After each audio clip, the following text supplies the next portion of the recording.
क्या आप भी कर रहे हो कंपटीशन एग्ज़ाम की तैयारियां या आने वाले हैं आपके एग्ज़ाम और आपके सिलेबस में है कंप्यूटर सब्जेक्ट, तो आप इस वीडियो को अंत तक ज़रूर देखें क्योंकि ये आपके लिए काफ़ी फ़ायदेमंद साबित होगा। क्योंकि इन वीडियो के माध्यम से मैं आपको कंपटीशन एग्ज़ाम के जो क्वेश्चंस वगैरह हैं उनके टॉपिक को मैं स्टेप बाय स्टेप आपके सामने क्लियर करा पाऊँगा।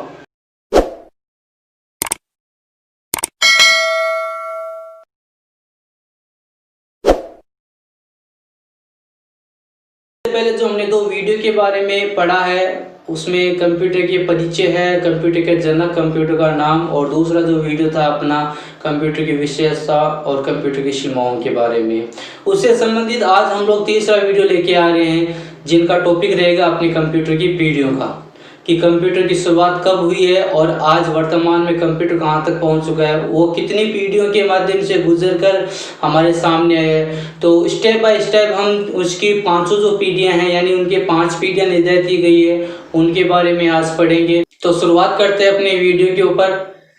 देखो, सबसे पहले हम लोग जानेंगे कि कंप्यूटर की पीढ़ियों के बारे में, कि कंप्यूटर की पीढ़ियाँ क्या है, किस प्रकार से बनी हुई है, या कंप्यूटर का शुरुआती दौर कैसे रहा है उसके बारे में। तो कंप्यूटर अपने जन्म से लेकर आज तक विकास कर रहा है, यानी कंप्यूटर की जब से शुरुआत हुई है वहाँ से लेकर और आज तक ये कंटिन्यू विकास कर रहा है। आप लोगों ने देखा होगा कि स्टार्टिंग में जो कंप्यूटर्स बने थे वो एक कमरे तक सीमित थे, यानी बड़े कंप्यूटर थे, महंगे थे, हम लोग उसको इजीली परचेज भी नहीं कर सकते थे क्योंकि वो पैसों में काफ़ी महंगे साबित हो रहे थे। लेकिन आजकल का जो दौर रहा है विकास का, उसमें कंप्यूटर को हमारा, तो आज का टॉपिक अपना रहेगा कंप्यूटर की पीढ़ियों के बारे में। जो हम सब जानते हैं कि कंप्यूटर निरंतर गति से विकास कर रहा है क्योंकि स्टार्टिंग में कंप्यूटर काफ़ी बड़े थे और आजकल का जो कंप्यूटर है वो हमारे हाथ और हमारे पॉकेट में रहने वाला है। तो निरंतर ये विकास कर रहा है। इस दौरान कंप्यूटर वैक्यूम ट्यूब से निकलकर आर्टिफिशियल इंटेलिजेंस तक आ पहुंचा है। अर्थात कंप्यूटर पहले जब शुरुआत हुई थी कंप्यूटरों की तो कंप्यूटर एक बड़े रूम के अंदर सीमित था, लेकिन आजकल जो कंप्यूटर है वो विकास के माध्यम से छोटे से पार्ट में बदल गया है। वह कमरे को छोड़कर हाथ में आ बैठा है। ये उन्नति उसके पिछले 17 सालों में पाई है। तो देखो, हम लोग ये स्पष्ट कह सकते हैं कि कंप्यूटर जब से कंप्यूटर का विकास स्टार्ट हुआ है वहाँ से लेकर आज तक यानी 70-80 सालों के अंदर कंप्यूटर ने बहुत ज़्यादा विकास किया है। क्योंकि स्टार्टिंग जो प्रथम पीढ़ी के कंप्यूटर थे वो काफ़ी बड़े महंगे थे, लेकिन आजकल के जो कंप्यूटर्स हैं वो काफ़ी सस्ते हैं, आराम से आप परचेज कर सकते हो, ईजिली आप उनका यूज़ भी आराम से कर सकते हो।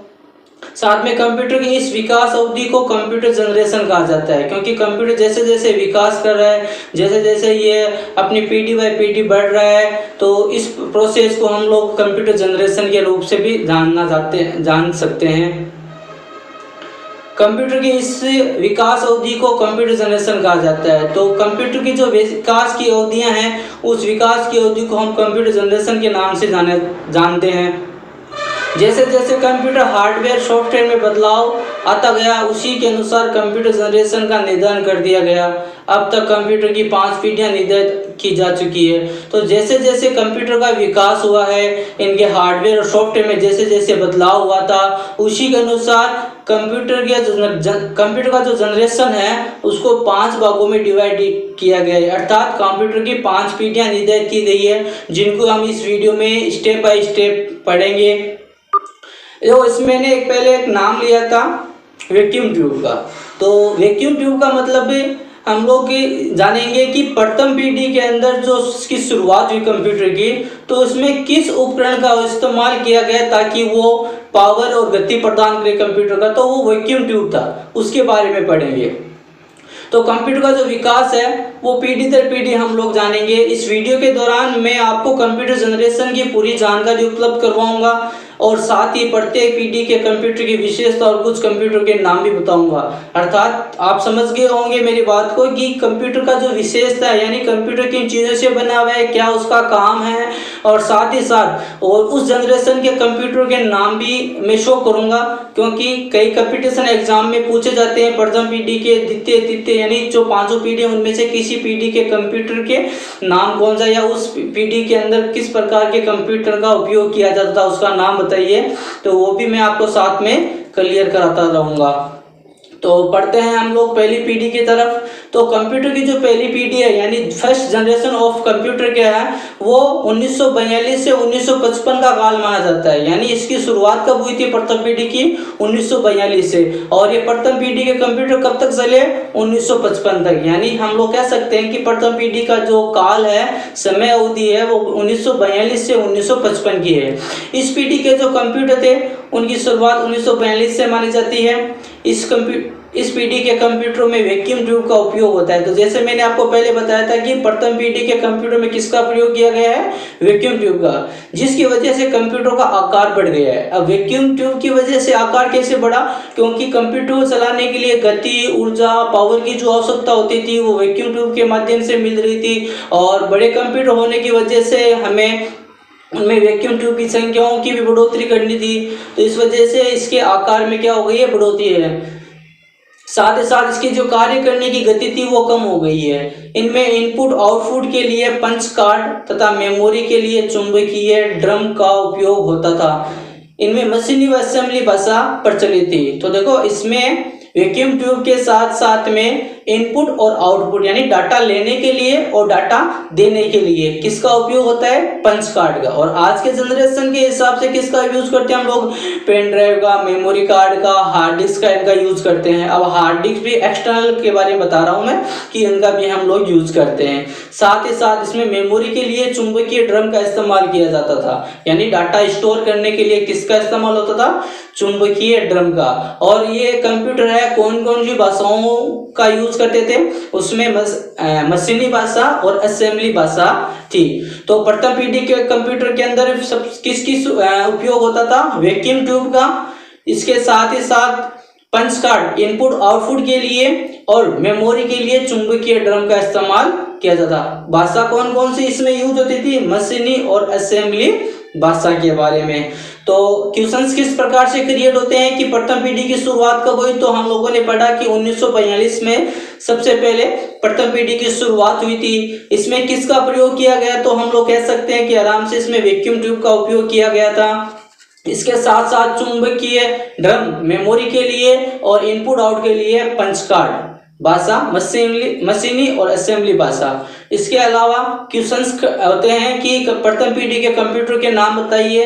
तो प्रथम पीढ़ी के जो कंप्यूटर हैं उनमें मैं फिलहाल अभी आपके दो के बारे में बता रहा हूँ, जिसमें सबसे पहले है ENIAC, जिसका पूरा नाम है electronic numbering integrated and calculator, और दूसरा है EDVAC। तो ये दो कंप्यूटर ज़्यादा प्रचलित है प्रथम पीढ़ी के अंदर। तो आप भी इन चीज़ों को नोट कर लेना। देखो, मैं आपको ये टॉपिक बोल के बता रहा हूँ, समझा रहा हूँ। आपको अगर ये नोट्स नोट करने हैं तो आप मेरे जो इंस्टाग्राम पेज है उसको फॉलो करके वहाँ से आराम से PDF डाउनलोड कर सकते हो। मैं इस जो PDF है इसकी बनाकर इंस्टाग्राम के मेरे वाले जो पेज है उसमें डाल दूंगा, वहाँ से आप इजीली डाउनलोड भी कर सकते हो। तो ये तो रहा अपनी प्रथम पीढ़ी के बारे में। तो अब अगला चलते हैं हम लोग कंप्यूटर की जो दूसरी पीढ़ी है उसका। तो इसमें सबसे वो 1955 से 1964 के बीच की है। यानी कि इसका जो काल माना जाता है वो माना जाता है 1955 से 1964। इसका भी एक क्वेश्चन हो जाता है कि द्वितीय पीढ़ी का जो कालक्रम है या समय अवधि है वो कहाँ से कहाँ तक है। तो आप आराम से इजीली बता सकते हो 1955 से 1964 का इसका समय अवधि है दूसरी पीढ़ी का। साथ में दूसरी पीढ़ी के कंप्यूटरों में वैक्यूम ट्यूब, याद रखना पहले वाले में हमने वैक्यूम ट्यूब के बारे में पढ़ा। अब इसमें क्या है कि उसमें थोड़ा सा विकास करके पहले पीढ़ी के जो कंप्यूटर थे उनमें थोड़ा विकास करके वैक्यूम ट्यूब की जगह क्या लगा दिया? ट्रांजिस्टर लगा दिया। क्या लगा दिया? ट्रांजिस्टर। साथ ही साथ में आपको इनकी इमेज भी शो करूंगा कि वैक्यूम ट्यूब की इमेज किस प्रकार की होती है, ट्रांजिस्टर की इमेज भी किस प्रकार से होती है, ताकि आप इनको देखकर पता कर सकते हो आराम से। और जो ट्रांजिस्टर था इसका जो द्वितीय पीढ़ी में इसका उपयोग हो रहा है उसका आविष्कार कब हुआ? 1947 में। और किसने किया? बेल लेबोरेटरीज ने किया था। वैक्यूम ट्यूब और ट्रांजिस्टर दोनों का काम एक ही था। यानी दोनों का काम जो करने का तरीका है, दोनों का जो काम है वो एक ही है, लेकिन ट्रांजिस्टर वैक्यूम ट्यूब के आकार की तुलना में छोटा और विश्वसनीय, कम विद्युत लागत, मूल्यों में कमी वह तीव्र गति से काम करने वाला था। तो देखो, प्रथम पीढ़ी में वैक्यूम की जगह यानी वैक्यूम ट्यूब की जगह ट्रांजिस्टर इस्तेमाल क्यों किया गया? दोनों का काम तो सेम था, लेकिन ट्रांजिस्टर क्या था, वैक्यूम ट्यूब की तुलना में छोटा था और विश्वसनीय है, कम विद्युत यानी कम पावर लेगा, लागत मूल्यों में कमी यानी वैक्यूम ट्यूब का खर्च अधिक होता है, ट्रांजिस्टर का खर्च कम होता है। तीव्र गति से काम, वैक्यूम ट्यूब की तुलना में ट्रांजिस्टर कम समय में काम करने वाला उपकरण था, इस वजह से द्वितीय पीढ़ी में वैक्यूम ट्यूब की जगह ट्रांजिस्टर का इस्तेमाल किया गया। तो देखो दोनों में फर्क आ गया ना, प्रथम पीढ़ी में किसका इस्तेमाल किया गया था, वैक्यूम ट्यूब का, और द्वितीय पीढ़ी में किसका इस्तेमाल हुआ है, ट्रांजिस्टर का। दोनों में फर्क भी मिल गया कि आकार में छोटा है ट्रांजिस्टर, विश्वसनीय भी है, वैक्यूम ट्यूब के मुकाबले कम पावर लेगा, इसके मूल्यों में भी कमी है और तीव्र गति से भी काम करने वाला होता है। साथ में इस पीढ़ी के जो कंप्यूटर्स हैं उनमें मेमोरी के लिए प्राथमिक और द्वितीय मेमोरी का इस्तेमाल किया गया, जो वर्तमान में भी किया जा रहा है। हाँ, इस पीढ़ी में प्राथमिक और द्वितीय मेमोरी का इस्तेमाल होता था, वो चुंबकीय टेप और डिस्क के रूप में किया जाने लगा। जो आजकल भी देखो, आप भी देखते हो कि चुंबकीय टेप और डिस्क में अपने हार्ड डिस्क हो गई, सीडी डीवीडी हो गई, चुंबकीय टेप के अंदर जो टेप्स वगैरह हैं उनका हो गया, तो वो भी आजकल का जो चलन है वो दूसरी पीढ़ी में स्टार्ट हो गया था मेमोरी स्टोर के लिए। साथ ही साथ इसकी जो द्वितीय पीढ़ी के कंप्यूटर्स होंगे उनमें सबसे पहले है IBM 70 सीरीज, यानी IBM की जो सीरीज चल रही थी वो 70 है सीरीज, IBM 70 सीरीज। दूसरा है IBM 1600 सीरीज और तीसरा है CDC 3600। ये रहेंगे हमारे दूसरी पीढ़ी के कंप्यूटर। तो इनके ट्यूशंस किस प्रकार से बनते हैं दूसरी पीढ़ी के, सबसे पहले रहेगा कि इसका कालक्रम क्या है, तो 1955 से 1964। दूसरा क्वेश्चन रहेगा कि इसमें किसका इस्तेमाल किया गया है, तो इसमें वैक्यूम ट्यूब के स्थान पर ट्रांजिस्टर का इस्तेमाल किया गया। तीसरा क्वेश्चन बन सकता है कि ट्रांजिस्टर का आविष्कार कब हुआ और किसने किया, तो 1947 में बेल लैबोरेटरीज ने इसका आविष्कार किया है।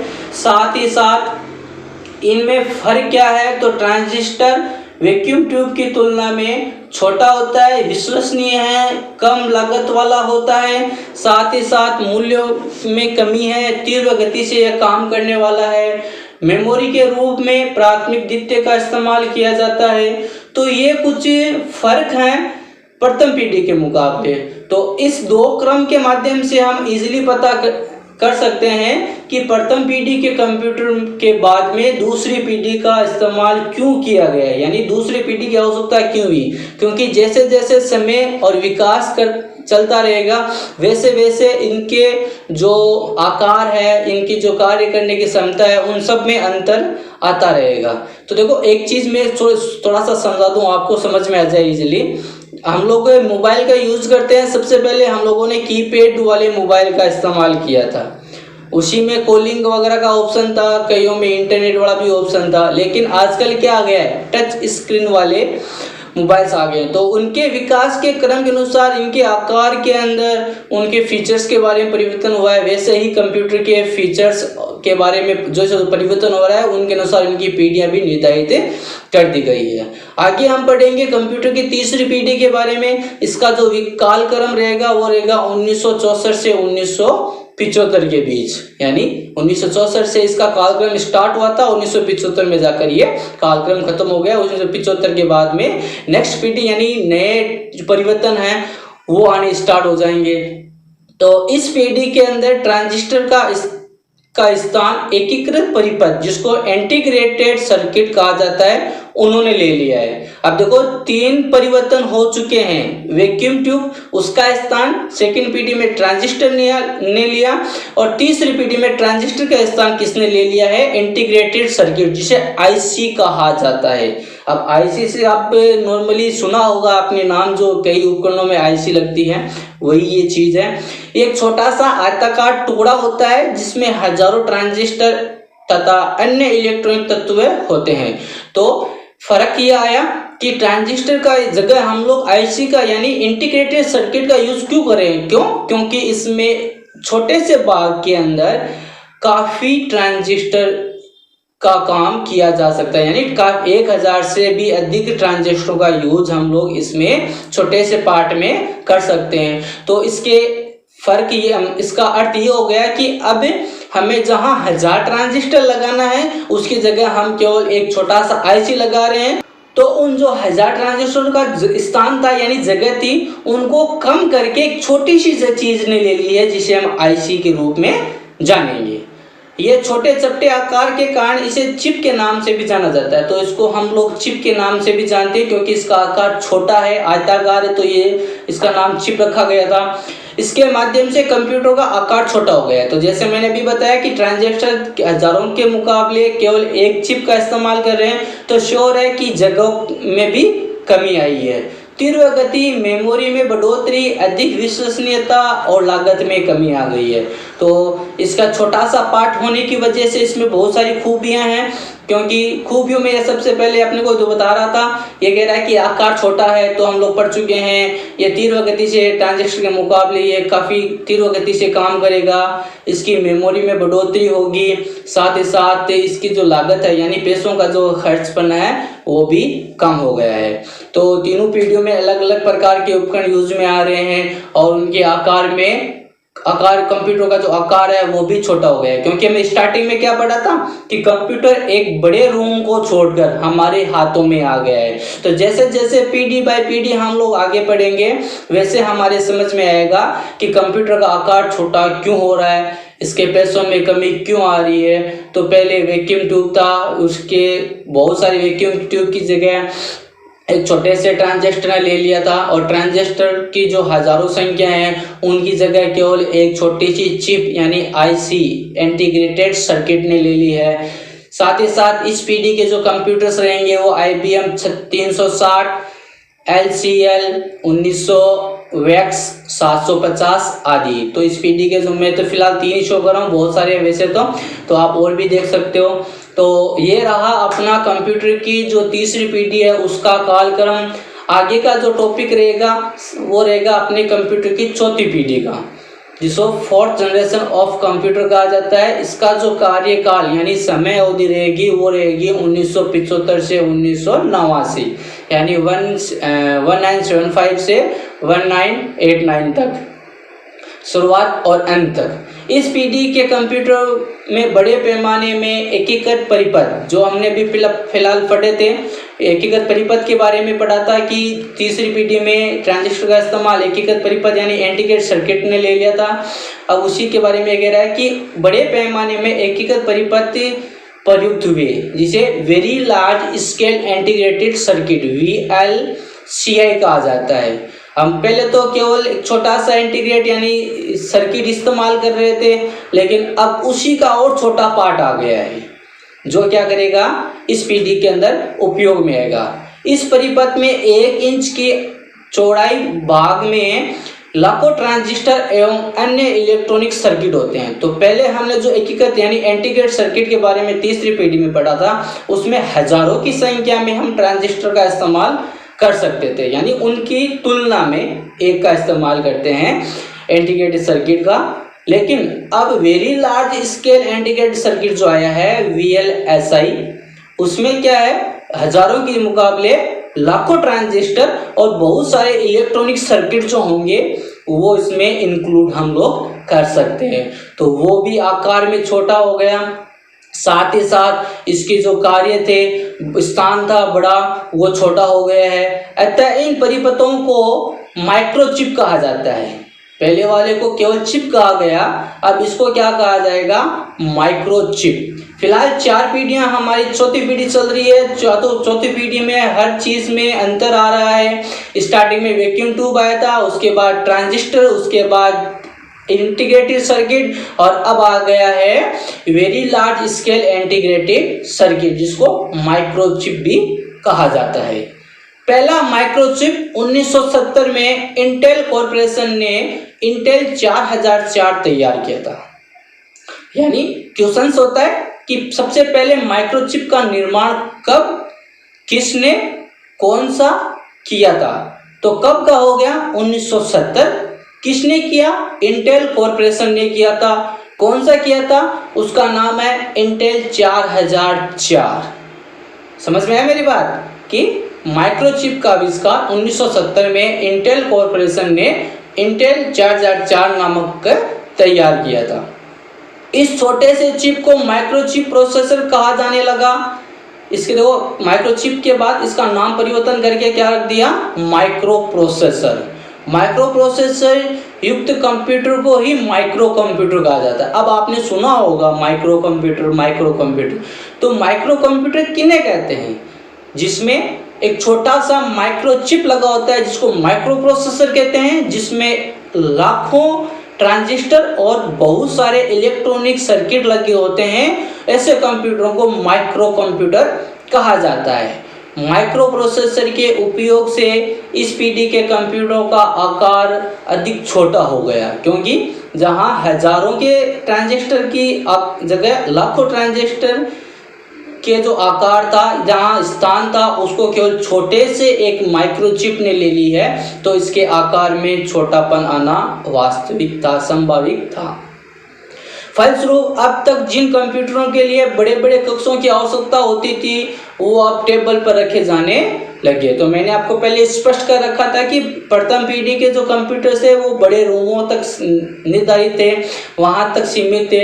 लेकिन जैसे जैसे हम पढ़ते जाएंगे वैसे वैसे कंप्यूटर के आकारों में भी कमी आती जाएगी। तो चौथी पीढ़ी तक कंप्यूटर तैयार हो गए थे, वो केवल हमारे टेबल पर यानी छोटी सी जगह पर रखने वाले कंप्यूटर तैयार हो गए, जिसको हम नॉर्मली डेस्कटॉप कंप्यूटर कहते थे, अभी भी कहते हैं, अभी भी हम लोग इनका इस्तेमाल भी करते हैं। वो फोर्थ जनरेशन के कंप्यूटर्स हैं, है ना। जैसे आप लोगों ने ऑफिस में, बैंक में, कई कार्यालयों में देखा होगा, आपके पास पर्सनल कंप्यूटर भी होगा, तो वो अपना कौन सी जनरेशन के हैं, वो फोर्थ जनरेशन के हैं। माइक्रो प्रोसेसर आधारित इस पीढ़ी के कंप्यूटर की कार्य करने की क्षमता, मेमोरी, विश्वसनीयता में आश्चर्यजनक वृद्धि हुई। श्योर है, होना ही था, क्योंकि पहले छोटा सा वैक्यूम ट्यूब, बड़ा वैक्यूम ट्यूब था, उसकी जगह छोटे ट्रांजिस्टर है, फिर हजारों की ट्रांजिस्टर की संख्या की जगह एक अपने छोटी चिप आई जिसे इंटीग्रेटेड सर्किट या आईसी कहते हैं। अब उनकी जगह लाखों ट्रांजिस्टरों की जगह एक छोटा सा और चिप आ गई है जिसको माइक्रो प्रोसेसर के नाम से जानते हैं। तो श्योर है कि आकार में बढ़ोतरी होनी थी, गति में बढ़ोतरी होनी थी, मेमोरी में भी बढ़ोतरी होनी थी। आकार के आधार पर इस पीढ़ी के कंप्यूटरों को माइक्रो कंप्यूटर यानी डेस्कटॉप, लैपटॉप और palmtop, mini computer, mainframe computer तथा सुपर कंप्यूटर में वर्गीकृत कर दिया गया है। तो मैंने भी कहा कि ये टेबल तक सीमित है। हमने ऑफिस में, कहीं कोई कार्यालय में, हमारे घर पर भी हमने इन कंप्यूटरों को देखा है, वो सारे फोर्थ जनरेशन के हैं। तो इनके प्रकार इन्होंने बताए हैं। तो आप श्योर बता सकते हो आराम से कि फोर्थ जनरेशन के जो कंप्यूटर्स हैं उन्हें डेस्कटॉप कंप्यूटर या लैपटॉप है या मिनी कंप्यूटर है, मेन फ्रेम कंप्यूटर या सुपर कंप्यूटर है, उनके नाम से भी जाना जाता है। तो ये हो गई अपनी चौथी पीढ़ी तक की बात।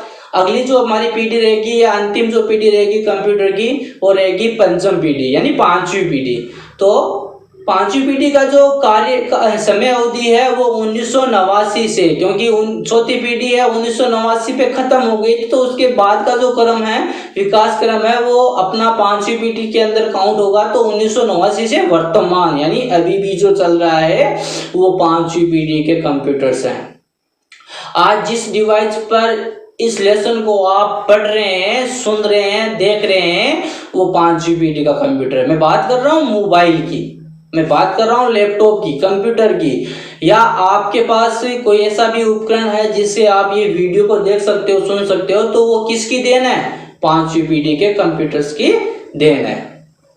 इस समय के कंप्यूटरों में ULSI ultra large scale integrated circuit पर आधारित माइक्रो प्रोसेसर का इस्तेमाल होने लगा, जिससे वह बहुत तेज और छोटे हो गए, क्योंकि एक ULSI पर आधारित माइक्रो प्रोसेसर में 1 करोड़ इलेक्ट्रॉनिक कंपोनेंट आ सकते हैं। तो अब आप इस लाइन के माध्यम से समझ सकते हो कि क्या क्या परिवर्तन होते हैं, क्यों विकास की 5 पीढ़ियां बनाई गई है। तो वो इस प्रकार बनी है कि हम एक एक स्टेप को समझ सकते हैं कि कंप्यूटर एक बड़े रूम को छोड़कर छोटे से बाग में क्यों आ पहुंचा। ठीक है, देखो 1000 ट्रांजिस्टर की जगह IC आई, फिर लाखों ट्रांजिस्टर की जगह अपने माइक्रो प्रोसेसर आया, और अब करोड़ों इलेक्ट्रॉनिक उपकरणों, इलेक्ट्रॉनिक कंपोनेंट के लिए क्या छोटा सा पार्ट बन के आया, ULSI, जिसका नाम है ultra large scale integrated circuit.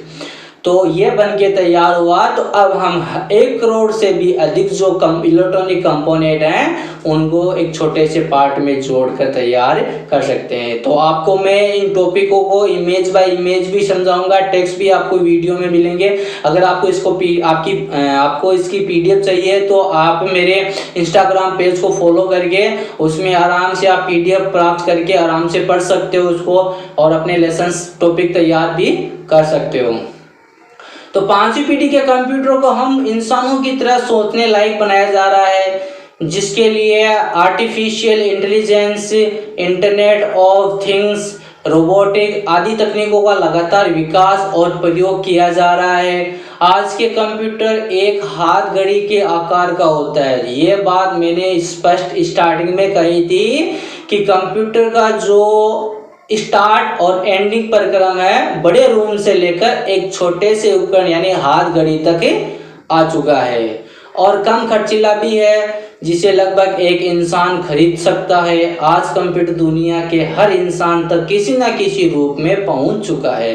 तो आप भी देखना, आपके पास है, क्योंकि आप वीडियो देख रहे हो, वीडियो सुन रहे हो, तो आप एक कंप्यूटर का इस्तेमाल कर रहे हो, यानी कंप्यूटर के एक भाग का इस्तेमाल कर रहे हो। तो 5वीं पीढ़ी के जो अपने कंप्यूटर्स रहेंगे उनमें है desktop computer, PC, laptop, notebook, iPhone, smartphone, iWatch आदि। तो यहाँ पर हमने कंप्यूटर की 5 पीढ़ियों के बारे में पढ़ा है। आप लोगों को ये पढ़कर कैसा लगा कमेंट बॉक्स में जाकर ज़रूर बताएं। साथ ही अगर अभी तक आपने हमारे चैनल को सब्सक्राइब नहीं किया है तो सब्सक्राइब करें, घंटे वाले निशान पर क्लिक करें ताकि आने वाले ऐसे और भी वीडियो आपको तुरंत मिलते रहे। तब तक के लिए धन्यवाद।